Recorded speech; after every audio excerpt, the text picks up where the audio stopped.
Hi everyone, it's Mike, and in this video I'm going to be breaking down the meeting between Cersei Lannister and Maggy the Frog.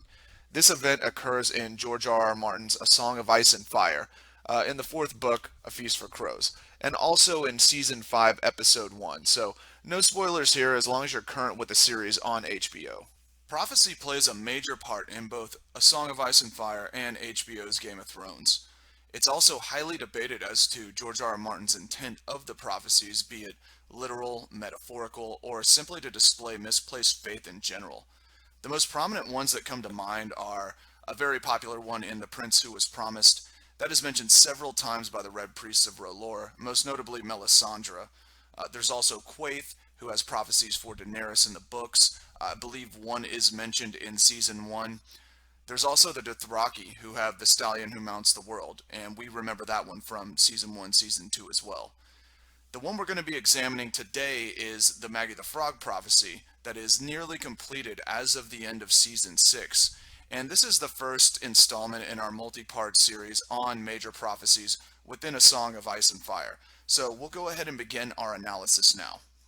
We begin with a flashback into Cersei's past, where she and her friend Melara Heatherspoon are walking through the woods attempting to locate a witch who is said to have prophetic powers. This witch is known as Maggy the Frog. In the episode, Cersei enters Maggy the Frog's domain and demands that she provides details of her future. After Cersei threatens to have her head removed, Maggy agrees to answer 3 questions.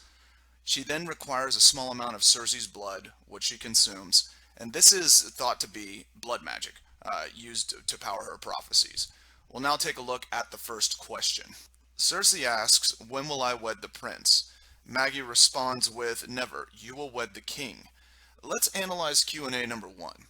So at the time of this event, Cersei was betrothed to Prince Rhaegar Targaryen, who is Daenerys' brother, and her obsession with him was a major reason why she went out to visit this mysterious witch in the woods in the first place.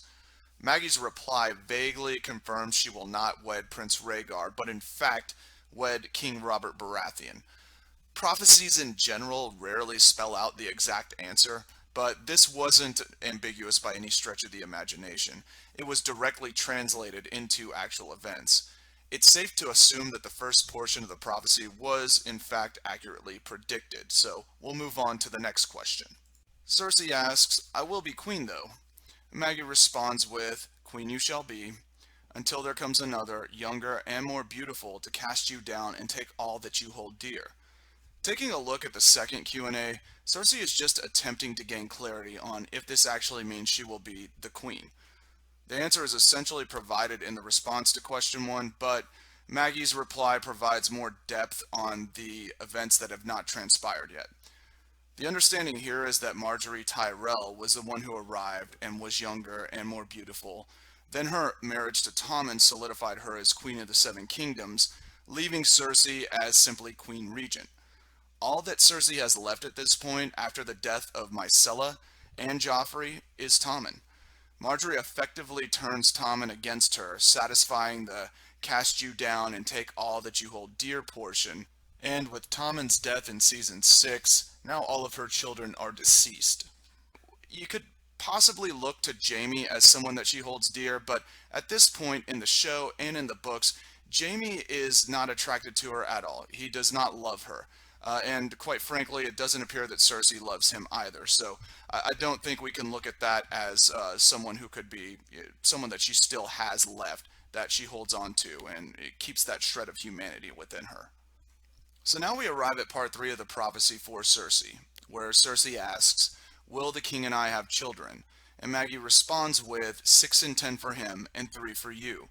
Gold shall be their crowns, and gold their shrouds," she said. "And when your tears have drowned you, the Valonqar shall wrap his hands around your pale white throat and choke the life from you." So let's go ahead and dissect the third and final Q&A for Cersei's prophecy. Robert's 16 bastards were predicted with razor-sharp accuracy, as well as Cersei's 3 blonde children with Jaime. The tears are widely thought to indicate that she is going to lose all 3 of her children, and now that Tommen is dead as of Season 6 in the show, the prophecy has nearly been completed. The only missing element is the Valonqar portion. Now, Valonqar means little brother, directly translated from High Valyrian. And keep in mind that High Valyrian is relatively gender neutral. Maester Aemon explains that a little bit, but I don't think it applies here, so we won't get derailed on that. But before we explore the remaining piece of Cersei's prophecy, we'll take a look at Melara's. Melara asks, "Will I marry Jaime?" And Maggie responds with, "Not Jaime nor any other man. Worms will have your maidenhead. Your death is here tonight, little one. Can you smell her breath? She is very close." Melara's question is quite simple, in asking if she will wed Jaime Lannister. Maggie's foretelling of her dying that night turned out to be entirely true. Melara mysteriously drowns in a well. Based on what we know about Cersei, it's highly likely that Melara was in fact murdered to keep the prophecy a secret, and perhaps Cersei thought that by killing the only other person who knew about it, the witch's divination would not come true. This, coupled with the fact that Melara's infatuation with Jaime, probably didn't sit well with Cersei. So Melara's death just adds to the viability of all things predicted by Maggie. So now back to the Valonqar portion of the prophecy. At initial glance, one would think Tyrion fits this mold. He's the definitive younger brother, regardless of if you subscribe to the Tyrion equals Targaryen theory, he would still be Joanna Lannister's son. He hates Cersei, Cersei hates him. This is evident in the books and show. Tyrion is also aligned with an opposing force seeking to supplant the Baratheon Lannister regime, so it seemingly makes perfect sense. However, there is also another candidate for this prophecy. Jaime is in fact Cersei's younger brother, and this is mentioned several times in the books and the show, as she was the first of the twins to be born to Joanna and Tywin. Now, that's not to say that we're limited to just brothers or younger brothers of Cersei.